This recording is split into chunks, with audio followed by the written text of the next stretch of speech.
Muchas gracias, hermanos, nuevamente, y nuevamente vuelvo a darles la bienvenida porque acabamos de abrir la transmisión a través del canal de YouTube. Así que a los que estamos aquí de manera presencial en el Centro Evangélico Maranata, le damos la bienvenida a aquellos hermanos que se sumen a la transmisión aquí en Orizaba, Veracruz, en la zona centro del estado que tiene ese mismo nombre, Veracruz, en México. Nos da mucho gusto que aún incluso a través de este espacio podamos estar llegando a distintas personas y lo que estamos estudiando pueda ser de edificación no solamente para quienes estamos aquí de manera presencial, sino también para quienes a la distancia se acercan a tratar de escuchar lo que estamos enseñando en la escuela dominical del Centro Evangélico Maranata los días domingos, que estamos estudiando la carta de Pablo a los Gálatas. Muy bien, nuestra hermana Damaris me dio aquí unos cubitos, la dulcería de la iglesia me dio aquí algunas cositas que se las voy a dar por medio de alguna pregunta para que así no nos esperemos hasta que termine la lección, porque si no, imagínense, el cubito se les va a convertir en licuado y no tiene mucho caso, ¿no? Entonces vamos a comenzar, mis hermanos, y lamentamos que a quienes nos vayan siguiendo por internet no podamos favorecerles tampoco con esto, pero bueno, por lo menos las preguntas y las respuestas va a servir para que ellos se pongan a tono con nosotros. Hermanos, estamos estudiando la carta del apóstol San Pablo a los Gálatas. Pablo escribe esta carta. Recuerden, en la Biblia, a veces, en algunas Biblias, el título de los libros como Gálatas dicen Epístola de Pablo. La palabra epístola no es otra cosa más que una palabra de origen griego que traduce carta. La carta de Pablo a. En este caso, Pablo le escribe no a una iglesia. En el caso del apóstol Pablo, Pablo escribe 13 cartas o 14, porque hay algunos que aún todavía dudan de si el apóstol Pablo fue el autor de la carta a los hebreos. Como no hay una certeza plena, si consideramos hebreos de autoría paulina, entonces Pablo escribió 14 cartas. Si no consideramos hebreos, entonces únicamente escribió 13. Pablo escribió dos tipos de cartas, dependiendo el público a quien eran dirigidas. Y aquí entrego el primer cubito levantando la mano. ¿Cuáles son los dos tipos de cartas que Pablo escribió? El hermano Martín, y si no, allá atrás. Hermano Martín. La personal y la congregacional. Exacto, en otras palabras, pero así es. El apóstol Pablo escribe dos tipos de cartas. Mira, para que se les antoje a los hermanos. El apóstol Pablo escribió dos tipos de cartas, las llamadas cartas pastorales, dirigidas a iglesias, para que se leyeran así como ahorita, en público, alguien abriera la carta y en presencia de toda la gente leyera el mensaje. Pero también Pablo escribió las llamadas cartas personales, que esas cartas no se las mandó a iglesias, se las mandó a personas. Por ejemplo, Timoteo o Tito. Tito recibió la carta, no para que Tito llegara a la iglesia donde se reunía y dijera, hermanos, les voy a leer la carta que me mandó Pablo. No, era para él, con instrucciones para él. Así que si usted quiere instrucciones para su vida personal como cristiano, ¿qué cartas le convienen más? Las personales. Y si queremos buscar información sobre cómo vivir nuestra vida como iglesia cristiana, ¿cuáles nos convienen más? Las pastorales o congregacionales. Entonces, hermanos, ese dato es muy interesante. Perfecto. Ahora, vamos a Gálatas. Gálatas no es una carta personal, es una carta pastoral o congregacional, como usted guste llamarla. Sin embargo, Gálatas es una carta pastoral que se diferencia de las otras, como primera, segunda de Corintios, primera, segunda de Tesalonicenses. Otro cubito para quien nos diga en qué se diferencia. En que no los saluda a lo que va a regañar. Ok, ahí está un primer detalle que nuestro hermano recordó. Exacto. El apóstol Pablo usualmente siempre cuando escribe a iglesias lo primero que hace es que las saluda. Y Gálatas es la única carta a donde no saluda. Y de inmediato comienza a tratar el tema motivo de su carta. Con eso Pablo nos deja ver que él estaba extremadamente ansioso de querer resolver los problemas que había en Gálatas. Pero había otra diferencia en lo que traigo este cubito. ¿Quién me la dice?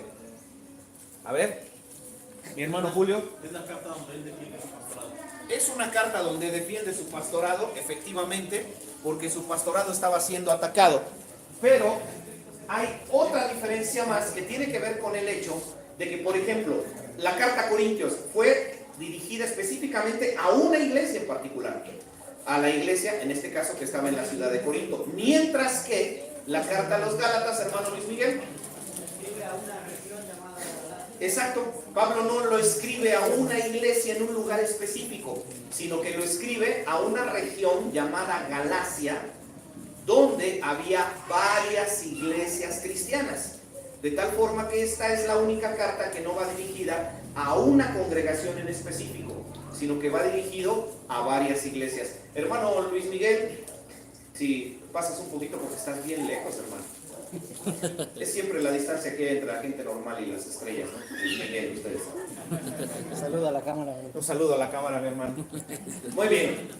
Ahora, Pablo escribe la carta a los Gálatas a un grupo de iglesias en la región de Galacia. Esas iglesias fueron fundadas por el apóstol Pablo. Unos chetos a quien me diga en qué viaje misionero fundó esas iglesias. Está levantando la mano. ¿En, hermano? En el primer viaje misionero. Perfecto. Ahí fueron fundadas. El apóstol Pablo, por ser de las primeras iglesias que fundó, les tenía un afecto muy especial a las iglesias en la región de Galacia. Les estimaba en sobremanera. Fueron sus primeros frutos. Y por eso Pablo se siente tan desesperado, porque Pablo recibe noticias de que la iglesia de Galacia, o mejor dicho, corrijo, las iglesias de Galacia, estaban empezando a enfrentar una serie de conflictos, y a él, como su padre espiritual, esos conflictos le preocupaban. No es agua, mi amor, son bombones. Bombones con sabor de menta. A quien me diga cuáles eran los dos principales problemas que las iglesias en la región de Galacia estaban enfrentando. Con mano levantada, hermana Marina, y si no, allá atrás. Estaban desconociendo a Pablo como apóstol. ¿Sí? Y estaban mezclando otras ideas, otras doctrinas. Muy bien. Si estamos poniendo atención, me gusta. ¿Qué es lo que estaba sucediendo? En las iglesias de Galacia, por la influencia de malos maestros, uno, estaban ya empezando a desconocer a Pablo como autoridad. Estaban empezando a no darle crédito ya a Pablo. Segundo, estaban empezando a hacer una mezcla muy peligrosa, donde tomaban las enseñanzas de Cristo y las estaban mezclando con las enseñanzas de Moisés. Y ellos, para empezar, no para empezar, la frase correcta es para resumirlo rápido, ellos lo que estaban haciendo es que estaban viviendo una religiosidad, consecuencia de mezclar lo santo con cosas no santas. Pablo entonces, en todo el primer capítulo, un agua de coco, a quien me diga, Pablo en todo el primer capítulo de Gálatas se dedica a ¿qué? En el capítulo 1, levantando su mano. Hermano Luis, y no acá. La salvación es en Jesucristo, no en añadirle obras. No. Todo el primer capítulo de Gálatas él lo utiliza para defender su apostolado de él, sí, para defender la autoridad que él tenía y para presentar los argumentos para que las personas en las iglesias de Galacia se dieran cuenta que él sí tenía que ser reconocido como apóstol. Explica cómo fue su ministerio, explica que a él el propio Jesucristo lo educó para que así la gente se diera cuenta que tenía la autoridad suficiente. Y a partir del capítulo 2, Pablo ahora sí empieza a marcar la diferencia entre lo que Cristo enseñó y lo que Moisés enseñó, entre la gracia, el regalo que no merecemos de la salvación, y las obras que la ley exigía que las personas tenían que hacer. Muy bien, hoy vamos a ver cómo Pablo sigue defendiendo la diferencia entre las enseñanzas de Cristo y las enseñanzas de Moisés, solo que ahora Pablo ya se va al aspecto personal íntimo, y Pablo nos explica en el capítulo 4 lo que la gracia provoca en la gente, algo que no lo puede provocar la ley.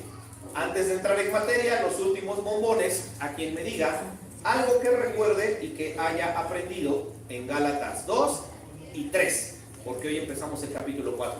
¿Alguna enseñanza que usted recuerde así, yo, que no le haya tocado premio? Que no podemos vivir de dos maneras. ¿Vivimos como el cristianismo con el Señor Jesús o vivimos como el mundo? válido, ¿no? Un resumen comprensible. No podemos vivir de dos maneras. Y esa es una situación bien complicada para los cristianos. La mayor parte de los problemas que las familias, matrimonios, cristianos y cristianas tenemos se reducen a una sola cosa. Sabemos cómo debemos comportarnos, pero no lo hacemos. Ya, búsquenle como quieran. El marido cristiano que se pone a ver a una mujer que no debe de ver, simplemente es consecuencia de que está actuando como no debería de actuar. ¿Entendemos? El joven cristiano que está haciendo prácticas que no son convenientes porque ya sabe lo que debe de hacer, sin embargo quiere hacer las cosas de una forma diferente. Entonces, renuncia a eso. Mis hermanos, capítulo 4, entramos en materia. Herederos en Cristo. Vamos a abrir nuestras Biblias en Gálatas capítulo 4, versículos 1 al 7. Hermana, los bombones. Como el pasaje es corto, hermanos, les voy a pedir que me ayuden con las lecturas. 7 hermanos que nos ayuden leyendo de un versículo en un versículo para escuchar. Empieza el hermano Luis Miguel atrás para escuchar lo que Pablo tiene que enseñarnos. Acuérdense, Pablo nos sigue enseñando. Es más importante la gracia, no la ley. Pero ahora Pablo nos va a enseñar lo que la gracia provoca en la persona. En la persona. Va a estar muy bonita nuestra lección. Vamos a salir muy motivados hoy. Hermano Luis Miguel, 4.1. Gálatas 4:1. Pero también digo, entre tanto que el heredero es niño, en nada difiere del esclavo, aunque es señor de todo. Gracias, hermano. Sino que está bajo tutores y curadores Curadores. hasta el tiempo señalado por el Padre. Muy bien.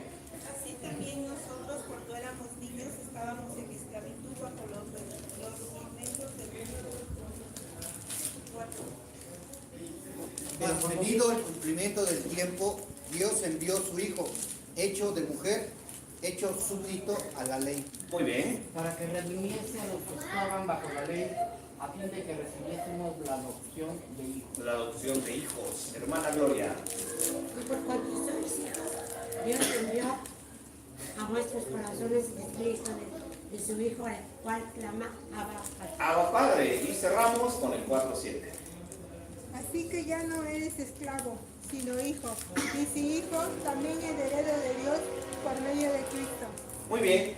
Vamos a empezar el análisis haciendo algo inteligente. Recordando que la Biblia no fue escrita ni dividida en capítulos, ni dividida en versículos. O sea, que si usted en su mente dice, ok, el capítulo 3 trata un tema, termina el capítulo 3, veo un número 4 grandote y ya viene otro tema. No, está usted equivocado. La carta es un solo tema.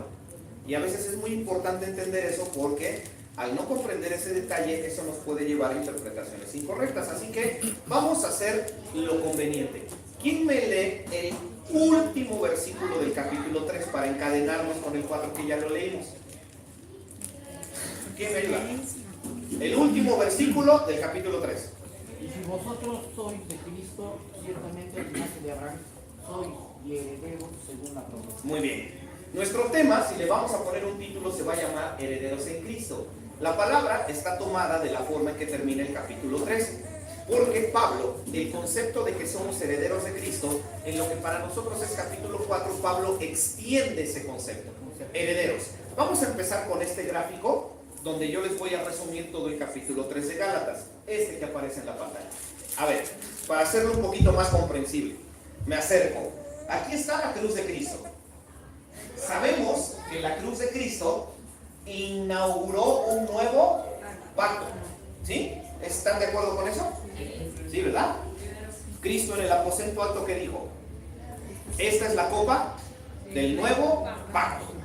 Cuando les repartió pan les dijo, tomad, comed, este es mi cuerpo que por vosotros es partido, haced esto en memoria de mí. Toma la copa y le dice, esta es la copa del nuevo pacto. ¿Qué significa un nuevo pacto? Si Cristo está diciendo que Él estableció un nuevo pacto, quiere decir que antes de Él había otro pacto y después de Él hay otro pacto. Cristo es la media, lo que marca el final de algo y el inicio de otra cosa. ¿Cuál era el pacto antiguo? Aquí aparece una frase, miren, pueblo de Dios. Este pueblo de Dios, esta frase se está refiriendo al Israel terrenal, al pueblo de Israel físico, a la gente que hoy nosotros le llamaríamos israelita.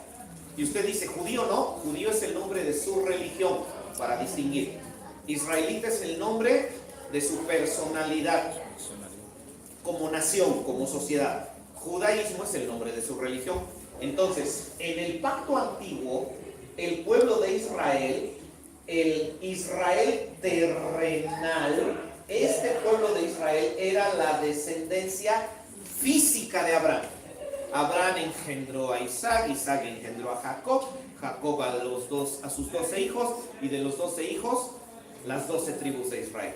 Entonces, en el pacto antiguo, el amor de Dios se mostró hacia este grupo específico de personas. Y Dios, a este grupo específico de personas, les dio mandamientos, lo que hoy nosotros llamamos la ley. Y el propósito que Dios perseguía con esos mandamientos es que su pueblo amado, su pueblo elegido, fueran perfectos. Sed perfectos, como vuestro Padre que está en los cielos es perfecto. Esa expresión de sean perfectos está tanto en el Antiguo Testamento como en el Nuevo. Entonces, Dios quería que su pueblo fuera perfecto, pero su pueblo no pudo ser perfecto. Por eso es que Cristo establece un nuevo pacto. Las condiciones del pacto no cambian. En este nuevo pacto, Dios quiere que su pueblo cumpla lo mismo, sea perfecto. Pero Dios sabe que nosotros, por nuestra propia naturaleza, nuestras capacidades, por nuestra forma de pensar, no tenemos por nosotros mismos lo necesario para ser santos. Por eso es que el nuevo pacto ya no queda establecido sobre la ley de Moisés, sino sobre la propia muerte de Cristo. De tal forma que en este nuevo pacto, sobre la muerte de Cristo, el pueblo de Dios sí puede ser santo. ¿Cuál es la diferencia? La diferencia es que aquí el pueblo de Dios era el Israel terrenal, y aquí el pueblo de Dios es el Israel espiritual. ¿Y cuál es el Israel espiritual? Tú, yo, los judíos, los que viven en Israel, los que viven en Europa, los que viven en Asia, en América del Sur, en los Estados Unidos, en Centroamérica. En el nuevo pacto de Dios ya no hay un pueblo elegido para que ese pueblo sea de bendición a las demás naciones. En el nuevo pacto ya existe un único pueblo elegido, donde todos los que han creído en Jesucristo forman parte del Israel espiritual. Aquí dice así: descendencia espiritual de Abraham. Eso significa que nosotros no somos la descendencia física de Abraham. ¿Su papá de usted es israelita? No, el mío no. Me planto frente a un espejo y nada más el espejo, desde que me planto el espejo me dicen, ah, tu abuelo fue olmeca. Ya desde ahí, ¿no? Perfecto. Sí, desde ahí ya empezamos mal. Pero resulta que en el nuevo pacto ya no hay descendencia física de Abraham, sino descendencia espiritual. Abraham creyó en las promesas de Dios, hoy nosotros creemos en las promesas de Dios, en consecuencia todos somos un solo pueblo. Así termina Gálatas 3. ¿Alguna pregunta, hermano, sobre esto? Ya somos un solo pueblo. Bueno, el hecho de que la Biblia lo diga no quiere decir que la gente lo crea o lo acepte, porque hay muchos que, por ejemplo, hay muchos israelitas que ustedes le dicen, ah, sí, tú y yo somos un solo pueblo. Todavía existe racismo en nuestro planeta. Los países más racistas de este mundo, los Estados Unidos e Israel. Tristemente. Sí, en serio. No se imaginan los racistas que son los israelitas. No tienen ni idea, hermanos. No aceptan. No quieren entender que Dios derribó barreras. A los hombres nos encanta poner barreras, a Dios le fascina derribar barreras, y el hombre nunca va a cambiar esa actitud y esa idea de su pensamiento de siempre estar estableciendo barreras. Ojalá y nosotros no hagamos eso. Somos ya un solo pueblo, un único pacto, un nuevo pacto, fundado no sobre la ley de Moisés, sino sobre la muerte de Jesucristo. Si entendimos esto, hermanos, ahora sí, entramos al capítulo 4 con esta idea. Entremos al capítulo 4. Pablo ahora nos va a enseñar cómo es una persona que vive bajo la gracia. Y Pablo a la persona que vive bajo la gracia la cataloga como una persona madura.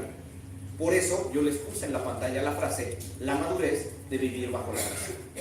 Pablo ahora nos va a enseñar qué produce dentro del corazón vivir en la gracia. En palabras más comprensibles para nosotros, estar en Cristo.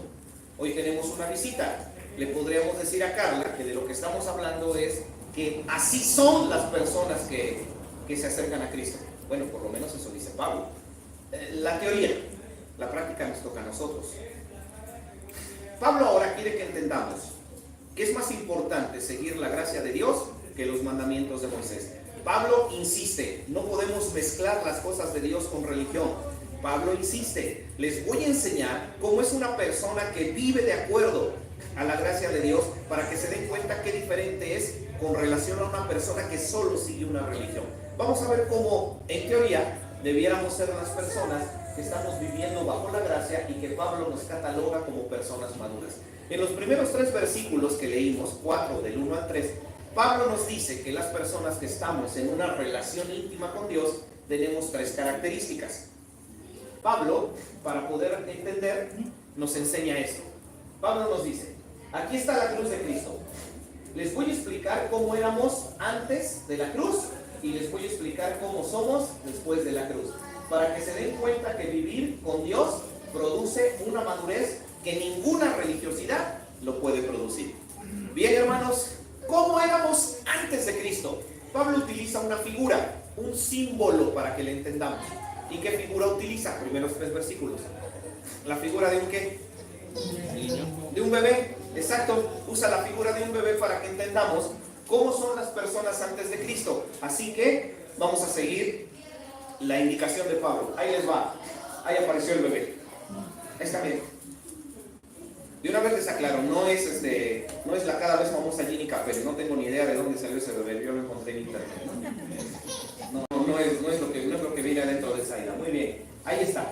Pablo utiliza la figura de un bebé.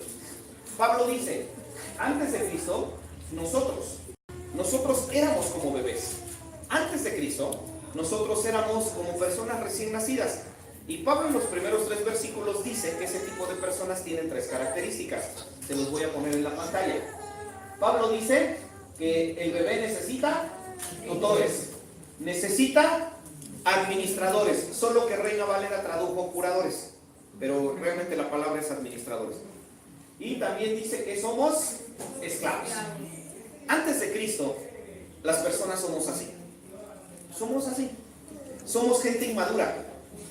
No podemos por nosotros mismos llevar vidas plenas. Necesitamos tutores.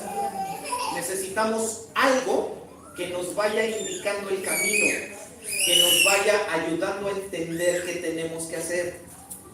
Antes de Cristo, necesitamos administradores, alguien que nos ayude a cuidar lo que tenemos, porque si no lo hacemos, lo echamos a perder todo. Y seamos sinceros, muchos lo echamos a perder.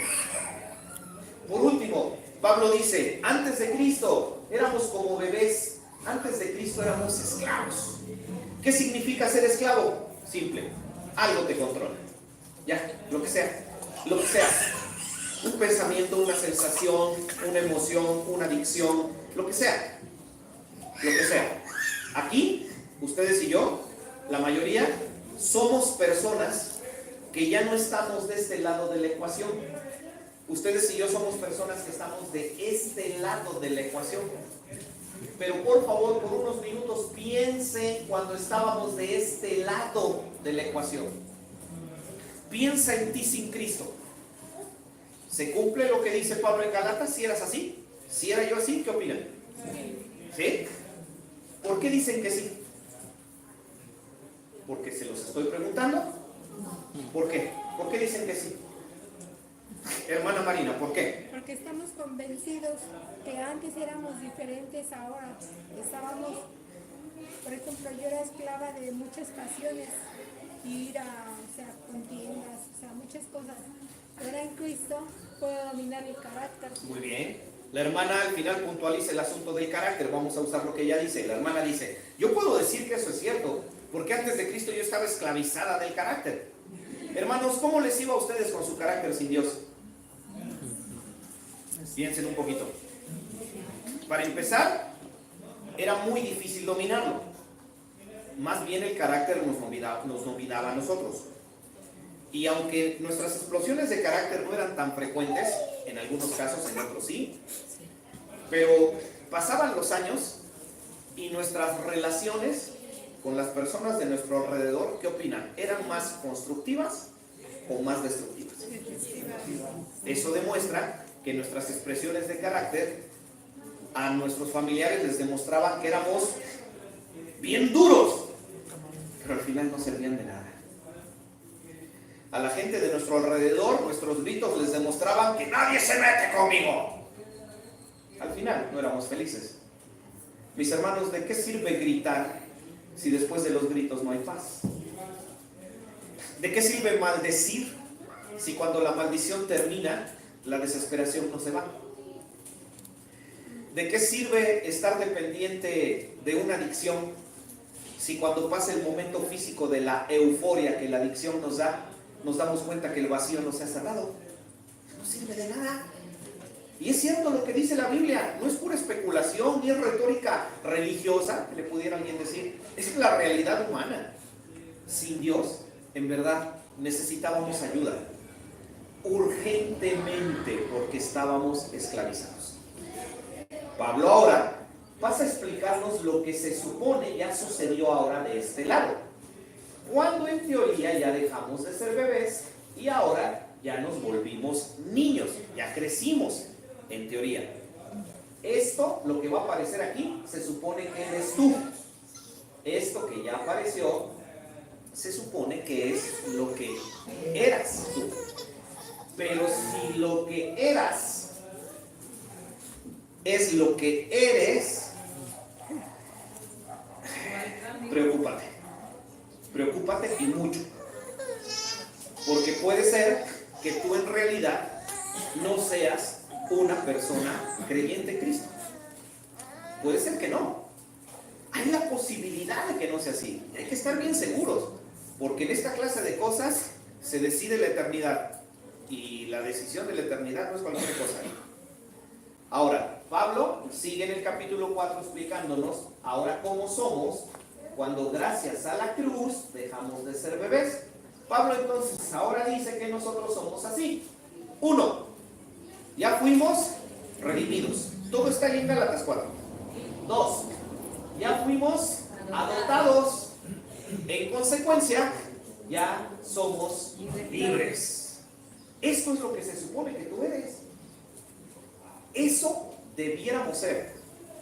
Y todos los días de nuestra vida deberíamos de vivir creyendo esas tres cosas. Viviendo de acuerdo a esto. Nos la tenemos que creer. Nos la tenemos que creer. Vamos a un ejemplo simpático. Hablemos de niños. Dice la Biblia que si no nos hacemos como niños, no podemos entrar en el reino de los cielos, porque a veces necesitamos ser como los niños. ¿Qué opinan, hermanos? ¿Los niños son crédulos en el sentido de que creen las cosas que les decimos? ¿Sí? Y a veces los adultos inteligentemente nos aprovechamos de ello. Pero vamos a algo simpático. Hay un actor real, de carne y hueso, que durante algún tiempo estuvo personificando un superhéroe en películas. Se vestía de superhéroe, salía en el cine. Y este actor tiene niños pequeños que todavía están en la edad en la que aún todavía no cuestionan las cosas, sino que las creen simplemente porque se las decimos. Y entrevistaban al actor, y el actor decía que a él le provocaba mucha ternura, que uno de sus niños pequeños estaba fielmente convencido que su papá era superhéroe. O sea, pero lo creía ya, como decimos, dice doña Carmen, esa frase muy mexicana, a pie juntillas, ¿no? Y por aquí se levantaba el niño, iba a ver a su papá para pedirle que hiciera algo extraordinario, ¿no? De acuerdo al superhéroe que es. El niño llegaba a su escuela, de lo que para nosotros es el kinder, a platicarle a todos que su papá era héroe. Y no paraba todo el día diciéndole a la gente, mi papá es un héroe, y mi papá es un héroe. Es más, el niño vivía creyendo que su papá era un héroe. Y como él estaba convencido que su padre era un héroe, él simplemente actuaba en función de su convicción. Si mi papá es un héroe, me siento alegre. Si mi papá es un héroe, me siento convencido. Si mi papá es un héroe, me siento que de alguna manera tengo una protección especial. Si mi papá es un héroe, vivo creyendo que tiene muchos secretos. Si mi papá es un héroe, me paso observándolo todo el tiempo porque lo quiero imitar. ¿Qué está haciendo ese niño? Simplemente está actuando en función de una convicción que él tiene bien afirmada en su corazón. Por favor, hermanos, esto, ojalá todos como cristianos, esas tres cosas, ojalá y te las metieras dentro de tu cabeza, te las metieras bien adentro, te las grabaras con fuego en tu mente, y ojalá como ese niño que les puse de ejemplo, todos los días vivieras creyendo eso. No estoy exagerando en la expresión que voy a usar. No llego, usando los dedos de mi mano, no llego al número de cristianos que yo conozco que realmente viven convencidos de lo que son. Yo no llego ni siquiera a 10. Y disculpen porque en esas están incluidas ustedes y yo. Pero yo no llego a 10. Cristianos que yo conozca, que yo les pueda decir, mira, ese cristiano, esa cristiana, vive creyendo lo que es. Como el niño, mi padre es un superhéroe, voy a observarlo porque estoy convencido que es un superhéroe. Quiero ver en qué momento se va a su guarida secreta a ponerse el supertraje. Ojalá y nosotros fuésemos como niños. Somos redimidos. ¿Qué significa ser redimido? No. Ya pagaron por nosotros. Ya. Tú estabas en la cárcel, no ibas a salir, cadena perpetua. La fianza era elevadísima. No tenías la posibilidad de pagar. Como aquellas personas que las agarran y les dicen, ¿sabe qué? Mire, lo metimos a la cárcel, tiene usted derecho a fianza. Ay, qué bueno, voy a poder salir y ya fuera voy a seguir mi proceso político, mi proceso jurídico. Perfecto, ¿de cuánto es mi fianza? Ah, no es mucho, $400,000. No, pues prácticamente se va a quedar encerrado desde el principio, ¿no? Sin Cristo, la deuda que tú tenías con Dios no era alta, era altísima, inalcanzable, era impagable.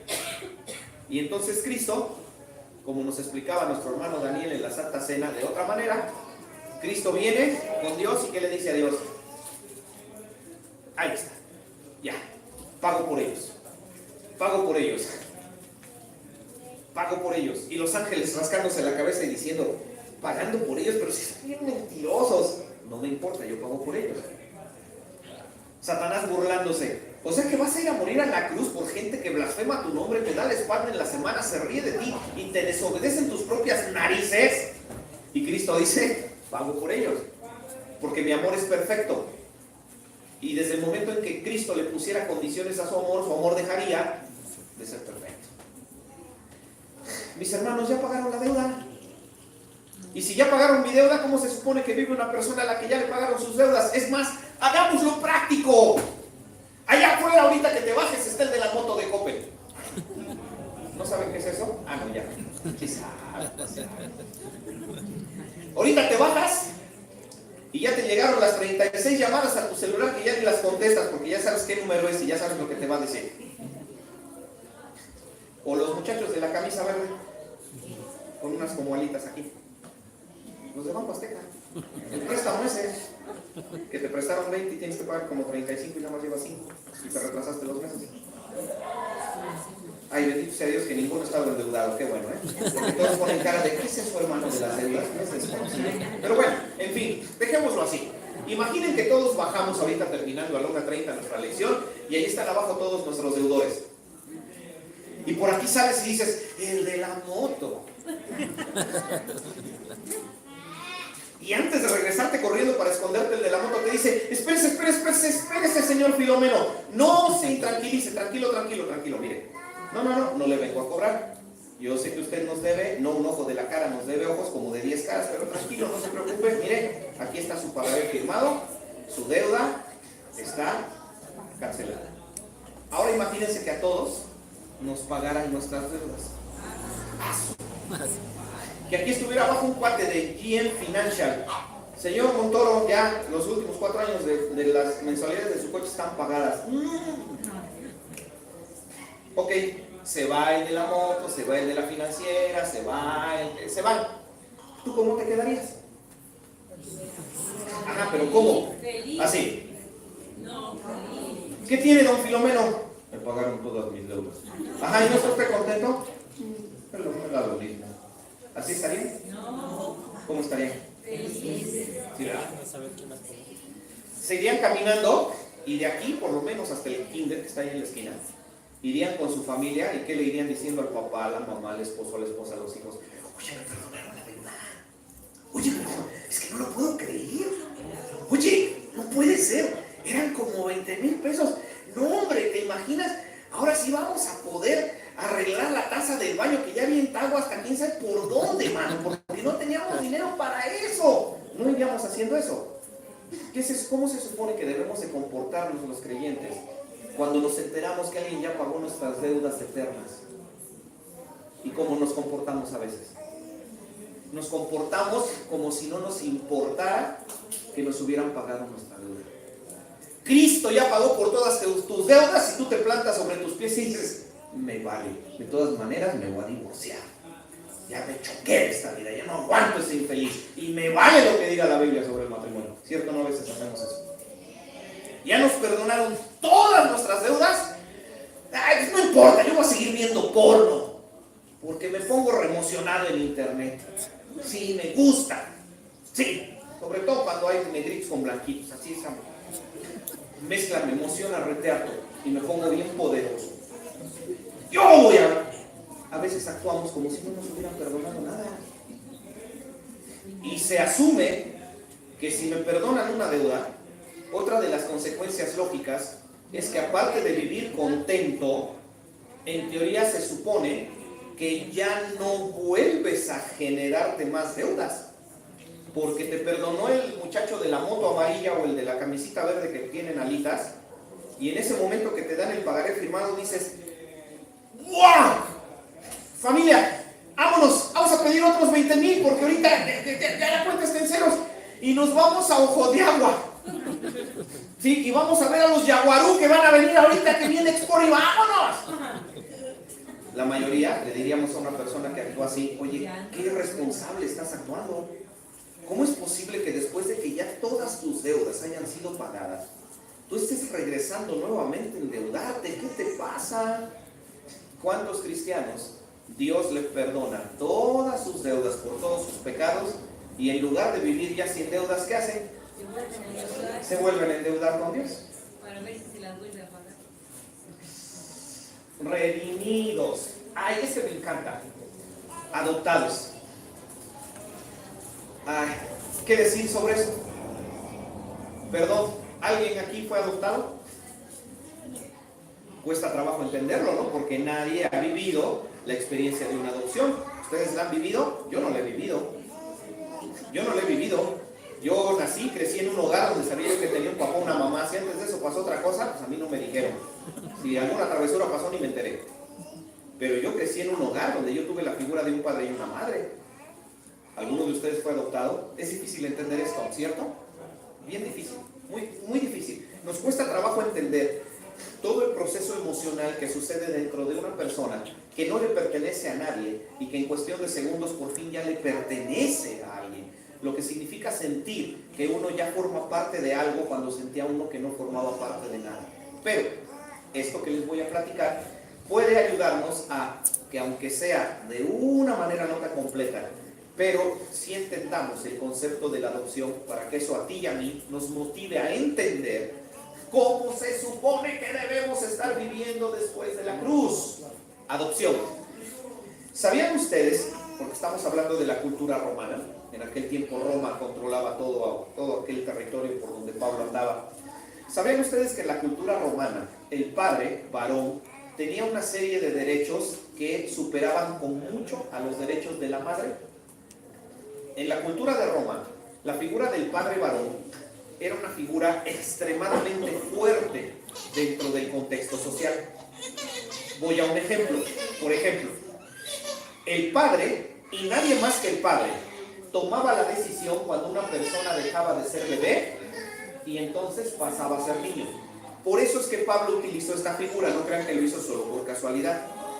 Porque Pablo mejor que nadie sabía que en la cultura de su tiempo el papá varón decidía cuándo el bebé ya tenía que ser considerado hijo. Él lo decidía. Nadie le podía decir al padre varón cuándo hacerlo. Nadie. A ver, como un ejemplo, ¿no? Mi hermano Luis Hernández está aquí y que tiene un niño varón, Rodrigo. En la cultura de Roma de hace 2000 años, a Luis le correspondía el derecho de un buen día convocar a la familia para decir: familia, hoy Rodrigo ya es oficialmente hijo y tiene que ser reconocido como hijo con todos los derechos de hijo. Él lo decidía y nadie le podía decir cuándo. Y en el momento en que él lo decidía, la sociedad lo tenía que aceptar. Rodrigo ya era hijo.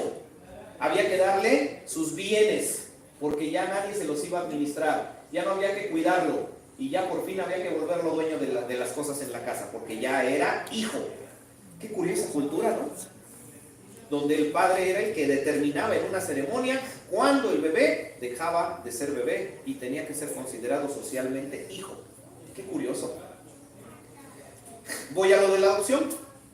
Como parte de esas figuras sociales que desempeñaba el varón, también, aunque no era muy común, y quiero ser claro en ello, aunque no era muy común, también al padre se le reconocía el derecho de incluso rechazar a los hijos nacidos de él. No se daba con mucha frecuencia, pero pasaba. A ver, pongámoslo práctico. El padre romano quería mucho tener un varón, porque ya había tenido un primer varón y 2 mujercitas. Y él, en su fuero interno, de acuerdo a su cultura y su manera de pensar, él quería otro hijo varón. Y de momento, la esposa se embarazaba, no había ultrasonidos, no había tomografías ni nada de esas cosas extrañas, así que el sexo era hasta que nacía. Bueno, pues nacía el bebé, la recibía la mamá, y pues la mamá bien contenta con su nena número 3, después de un varón y otras 2 nenas, llegaba con el esposo y le decía: mira mi vida, aquí está Arpia, un nombre muy común, por cierto, romano, por eso lo uso, es un nombre latino, Arpia. Mira, aquí traigo a tu nena. Según la ley romana de aquella época, en ese mismo instante, el padre romano, ¿qué cree que podía decir? No lo acepto. No acepto. Pero es que es tu hija. Pues sí, claro que es mi hija. Yo la hice, yo lo sé. Por eso, es tu hija. Sí, pero no la acepto. No la quiero. Y si un padre romano decía eso, no se trataba de: ándale mi amor, vete con tu niña y tú críamela. No, la tenía que botar. Le tenía prohibido a la mujer acercarse a esa criatura. No podía tocarla, no podía criarla, no podía, como sucedió con el Moisés de la Biblia: voy a buscar a alguien que me lo cuide y que me lo traiga unos 18 años después. No, o sea, significaba que tenía completamente que deshacerse de sus hijos. ¿Sí, en serio? Se oye muy fuerte, ¿no? Pero es como una especie de aborto posnacimiento, ¿no? Era botarlos. Y en casos así de crueles y de brutales, ¿saben cuál era la única solución que tenían las madres romanas? Porque si las mamás no aceptaban, el padre las podía acusar ante la ley. Y si eran ciudadanas romanas, las mujeres, no les pasaba nada, o sea, no les hacían nada físicamente, no las maltrataban, pero sí el gobierno aceptaba la disolución y el padre corría a la mujer y la dejaba sin dinero para que viviera de la indigencia en las calles. O sea, no era una situación tan sencilla. Bien, acerquémonos al punto donde voy. ¿Cuál era la única solución que le quedaba a las madres romanas que sus niños o sus niñas eran rechazadas? ¿Saben cuál era la única solución? Irlos a botar a la basura. ¿En verdad? No estoy bromeando. No estoy bromeando. En verdad. Investiguen si gustan un poquito de historia. Los tiraban a los bebés envueltos en sabanitas, los tiraban a los basureros. Ahí los, a que se murieran, que se los comieran los perros, o sea, ¿ya? Para que ya entonces pudiera regresarse mamá a casa y ya, volvía a ser recibida y el padre no volvía a hacerle mención, ni a preguntarle, ni a decirle: oye, la niña, oye, ¿dónde la fuiste a poner? Nada. Ya, no había pasado nada. Aquí es a donde entran los cristianos. Y ahora entendemos por qué Pablo escribió como escribió. No nada más lo hizo porque le dieron ganas de hablar de adopción. Pablo escribió de acuerdo a su contexto y a su cultura para que la gente entendiera. Aquí es a donde entran los cristianos, que movidos por ese amor tan grande que conocieron en la cruz, muchos de ellos, ¿saben qué hacían? Se iban a los basureros a buscar bebés. Es verdad. ¿Se acuerdan por qué la iglesia, Hechos capítulo 6, daba tanta ayuda a viudas y huérfanos? Ahora le van entendiendo por qué había tanto huérfano. Porque muchos cristianos se hacían cargo de los bebés romanos rechazados. Y andaban por los basureros, así como hoy vemos lamentablemente a la gente en condición de pobreza andar en los basureros a cielo abierto, buscando qué comer. Así andaban hurgando entre la basura para encontrar algún bebé. Si escuchaban algún llanto, si veían a varios perros juntos, corrían, porque ya se los habían empezado a devorar, ¿no? Ya los estaban mordiendo, pues corrían a tratar de salvarlos. Y entonces los cristianos tomaban a esos bebés, los llevaban a su casa y los criaban como sus hijos. Qué bonito, ¿no? No hemos sido adoptados, pero con esto sí podemos un poco entender lo que tú eres gracias a Cristo. ¿Qué significa que eres hijo de Dios? Escucha, va a sonar bien fuerte, pero dentro del alma el Espíritu va a lograr que, aunque esté sonando fuerte, esto nos haga sentir muy bien. ¿Sabes qué significa que fuiste hecho hijo de Dios? Que te sacaron de la basura, te sacaron de la más asquerosa porquería que te puedas imaginar. Ahí, de ese lugar donde tú estabas destinado a ser muerto por animales y a ser despedazado por la vida. En ese sitio donde estabas condenado a morir en medio de orgullos, de soberbias, de iras, de materialismo. Ahí donde estabas condenado a desaparecer de este planeta, convertido en la peor persona. Intervino Dios y te sacó de la basura. Qué bonito. La cruz de Cristo fue... dan ganas de llorar. Lo que pasó en la cruz de Cristo fue mucho más profundo de lo que imaginamos. Pablo dice, todo eso fue gracias a la gracia del Señor. Esto éramos sin Cristo, ya pagaron nuestra deuda, nos sacaron de la basura, ya nos liberaron. Por eso en el capítulo 4 Pablo dice, ¿cómo es posible que una persona que ya tiene todo esto quiera regresarse a lo que era antes? Pablo les pregunta a los Gálatas, ¿no es absurdo? Obviamente los Gálatas contestarían, claro, si yo todo esto lo he recibido de Dios, ¿cómo voy a regresar a lo que era antes? Por eso Pablo les dice, ya ven por qué es superior la gracia, ya ven por qué la gracia de Cristo da mejores resultados que seguir bajo mandamientos, ya ven por qué vivir bajo el amor es mejor que vivir bajo la religiosidad. Comparemos la mente del que ha sido salvado por Cristo en gracia, o sea, tu mente y la mía. Vamos a compararla. Vamos a regresarnos, ¿no? Ahí. Comparemos tu mente. Redimido, pagaron el precio. Ya fuiste adoptado, te sacaron de la basura. Libre, libre para ser feliz. Y compara tu mente con la mente de la gente que está sujeta a una religión. ¿Cómo piensa la gente sujeta a una religión? ¿No conocen gente sujeta a la religión? Yo sí conozco. Es más, ayer, déjenme ver si fue ayer o el viernes. Bueno, uno de estos días. Venía yo caminando y me encontré personas que iban con unas velitas así, caminando. Llegaban a una casa donde alguien puso una mesita con los colorcitos de la bandera del Vaticano, el amarillo, blanco, lilita, y se paraban ahí un rato, ¿no? Avanzaban, se paraban en la otra casita y... Sí, ¿no? Así le hacen, ¿no? Avanzaban a la otra casita, ¿no? Y he venido caminando porque lo estaban haciendo aquí en el vecindario y pues finalmente los vecinos nos conocemos, ¿no? Entonces yo venía caminando y en la otra banqueta iban así pasando y los vi, hasta me detuve a verlos, no me paré. Y ahí los vi que pasaron con su velita, como se pararon en una casa y empezaron a lo que ellos llaman rezar, ¿no? Ya me estaba lloviendo, ¿no? Y me quedé pensando, caray, varios de esos vecinos andan haciendo cosas bien nefastas, ¿eh? Algunos también de droga. Somos vecinos, nos conocemos. Pero qué diferente, ¿no? La mente en Cristo.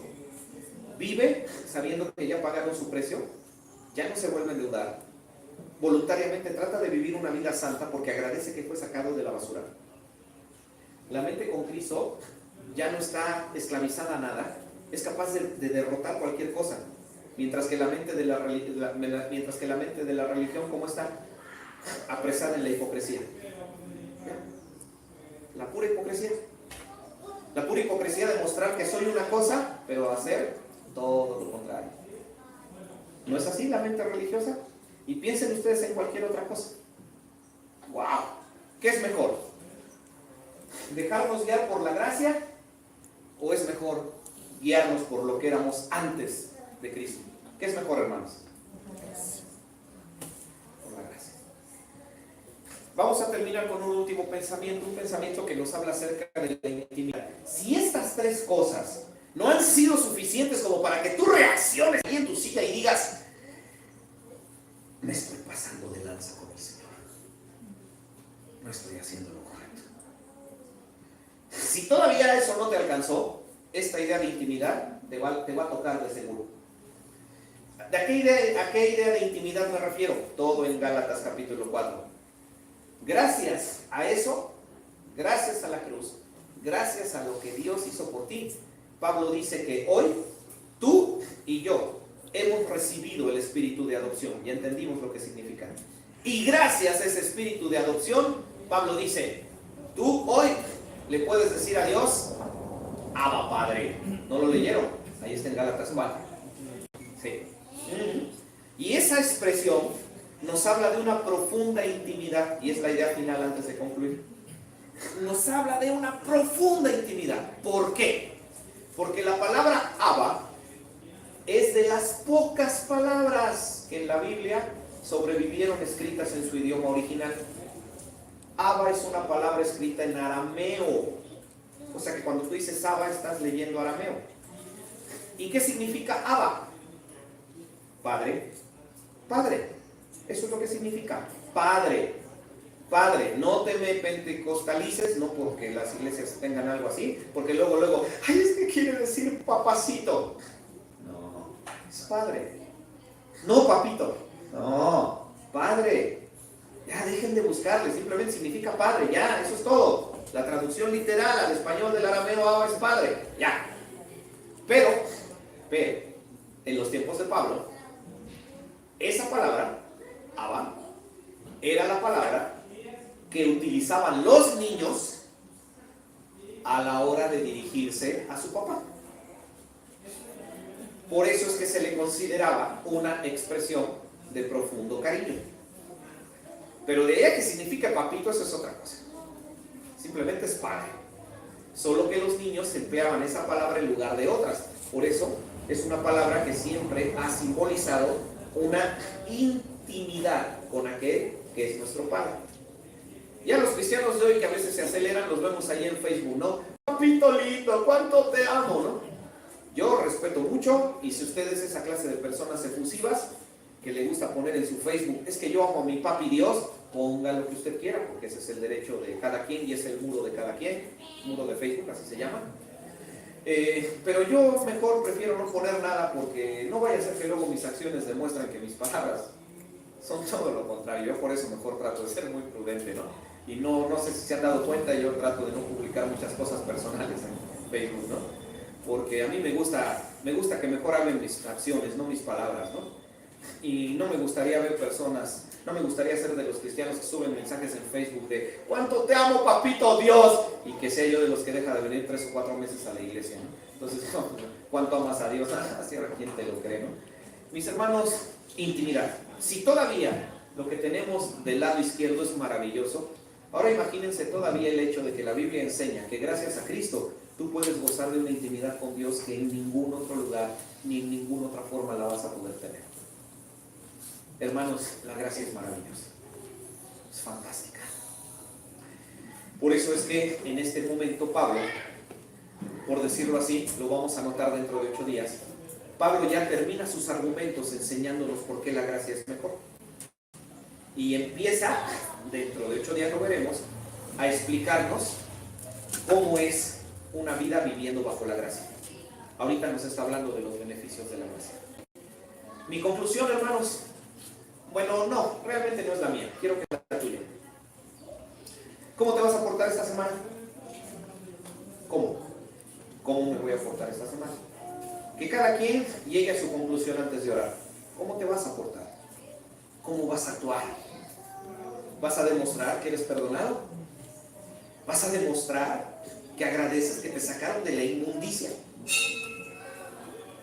¿O simplemente vas a decirle a Dios, ay Señor, pues tu amor es muy grande y todo está muy bonito, pero déjame pensar esta semana si te obedezco o no?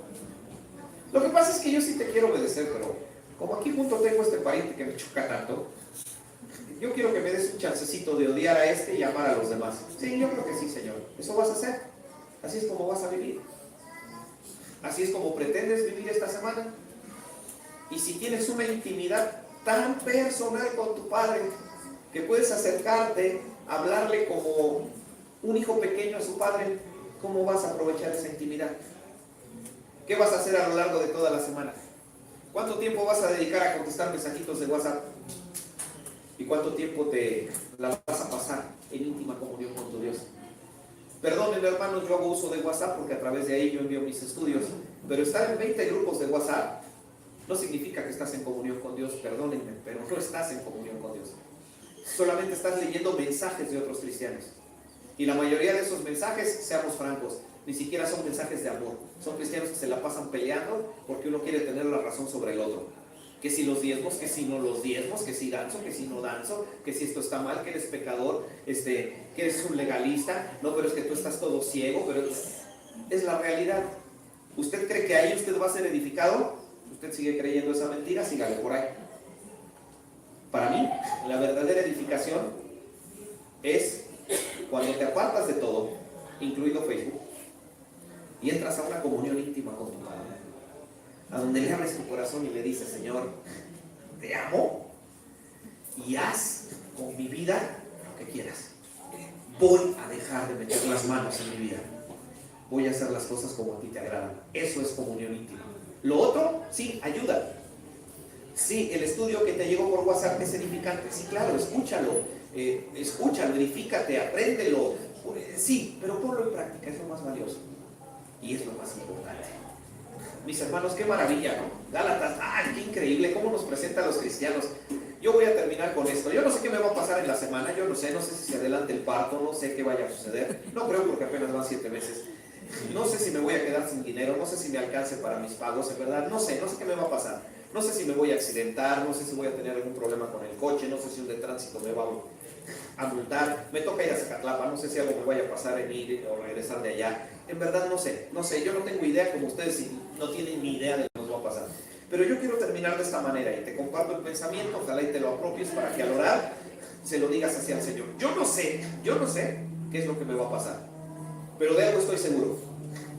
No voy a permitir que lo que me pase, no se lo voy a permitir que lo que me pase me convenza de sacarme de la cabeza eso. O sea, no importa lo que me pase, yo no me voy a sacar de la cabeza. Ya pagaron mi precio. Fui sacado de la basura. Soy libre. No me lo voy a sacar de la cabeza. No importa lo que el diablo mande, no va a poder contra esas 3 cosas. Ese es mi compromiso. Ese es mi compromiso. Si te pones a pensar así como te lo estoy yo planteando, si alguien se acerca el miércoles a ofrecerte una cervecita, te vas a reír en las narices del que te ofrezca la cerveza. Si tienes esas 3 cosas. Porque te vas a dar cuenta que lo que tienes con Dios, absolutamente nada en el mundo te lo puede dar. Y vas a tener la capacidad y la fuerza para decir no. Eso es lo que yo quiero pensar. Ojalá y ustedes se apropien de ello y lo convirtamos en una vida que durante esta semana realmente sea como a Dios le agrada, hermanos. Sacados de la basura, así no me lo voy a poder sacar toda la semana desde la madrugada, lo traigo acá, hasta soñé con eso. Mis hermanos, que todo eso nos motive. Oremos en nuestros lugares para concluir. Amado Dios, cerramos el estudio de la escuela dominical que estamos estudiando, la carta a los Gálatas. Esa carta que fue enviada a un grupo de iglesias, Señor, que todavía estaban mezclando cosas que no tenían que ver con tu amor, Señor, y estaban pervirtiendo su manera de pensar, se les estaba descomponiendo su manera de pensar. Los hermanos de las iglesias en Galacia estaban dejando de ser libres, estaban empezando a preocuparse más por las apariencias que por lo que realmente importa. Gracias, Señor, porque debido a ello motivaste a Pablo a escribir esta carta maravillosa, donde primero defiende su apostolado y después, en lo que hoy para nosotros son 3 capítulos, nos enseña la diferencia a la religión y la gracia. Y hoy nos enseña lo que pasa en el interior de un corazón que disfruta la gracia. Ya dentro de 8 días y hasta que termine la carta, veremos cómo son las vidas viviendo en la gracia. Pero el venir a este espacio íntimo donde tu palabra nos explica qué sucedió adentro de nosotros, Señor, cuando pasamos por la cruz, es increíble. En verdad, Señor, yo lo quiero orar así porque lo siento. Es increíble, Señor, meditar en lo que pasó cuando nosotros pasamos por la cruz. Y quiero que lo remarquemos bien en nuestros corazones, lo llevemos en nuestra mente y vivamos esta semana de acuerdo a lo que hoy hemos aprendido. Y yo sí te quiero agradecer a nombre mío, usando el micrófono, Señor, y utilizando el amén final de mis hermanos. A nombre de todos, yo sí te quiero decir gracias, Señor. Gracias porque pagaste mi precio, Señor. La deuda, la fianza era inalcanzable y la pagaste con sangre. Gracias, Señor. Yo merecía morir en medio de la basura, devorado por los animales. Yo no merecía misericordia. Yo fui el hijo rechazado por el Padre porque no había nada bueno en mí. Yo era el bebé deforme. Yo era, Señor, el bebé discapacitado. Yo era el bebé con los brazos destruidos, con las piernas destruidas. Yo era el bebé, Señor, del cráneo aplastado, rechazado por el Padre, que no quería ver algo así en su hogar. Mi destino, Señor, era la basura. Y ahí me fuiste a sacar, Señor. Y no solo eso, tumbas mis cadenas para que pueda yo vivir libre y pueda yo tomar dominio sobre las cosas que antes me dominaban. Y no contento con eso, todavía me haces entrar en una comunión íntima contigo donde te puedo hablar con cariño especial por el papá que eres para mí. Señor, dejar eso en la semana por mirar el trasero a una mujer. Dejar esto en la semana por beberme una cerveza o fumarme un cigarro. Dejar esto en la semana por un par de imágenes pornográficas en internet. Dejar esto en la semana simplemente por la satisfacción de gritarle a alguien con la misma fuerza con la que me está gritando. Dejar esto simplemente por ganar una discusión con un testigo de Jehová en la semana. Señor, en verdad voy a ser un tonto o un necio si dejo esto por ir detrás de lo otro. Sería yo muy necio. Significaría que quiero regresar a lo que era antes. Significaría que no he comprendido lo que pasó en la cruz. Significaría que no te amo a ti tanto como me amo a mí. Significaría que amo más lo que a mí me gusta que lo que a ti te agrada. Que nos haya hecho reflexionar, Señor, y que vayamos bien edificados a nuestros hogares y que vivamos una buena semana hasta que tú nos permitas, Señor, estar en tu presencia nuevamente juntos como iglesia. Por todo esto oramos. Nuestra oración la elevamos a ti con toda humildad, en el nombre que es sobre todo nombre, en el nombre de Cristo Jesús. Amén. Mis hermanos, estamos despedidos. Ensayo de las mujeres de Cristo en 5 minutos, en lo que abrimos el espacio de las sillas. Hermanos que se retiran, que Dios les bendiga. Y por favor, antes de retirarse, saluden a Carla, nuestra visita, que se sienta bien acogida por nosotros. Animémosla y que le invitemos a que no sea la última vez que esté en medio de la congregación. Dios les guarde, hermanos. Igual también como hace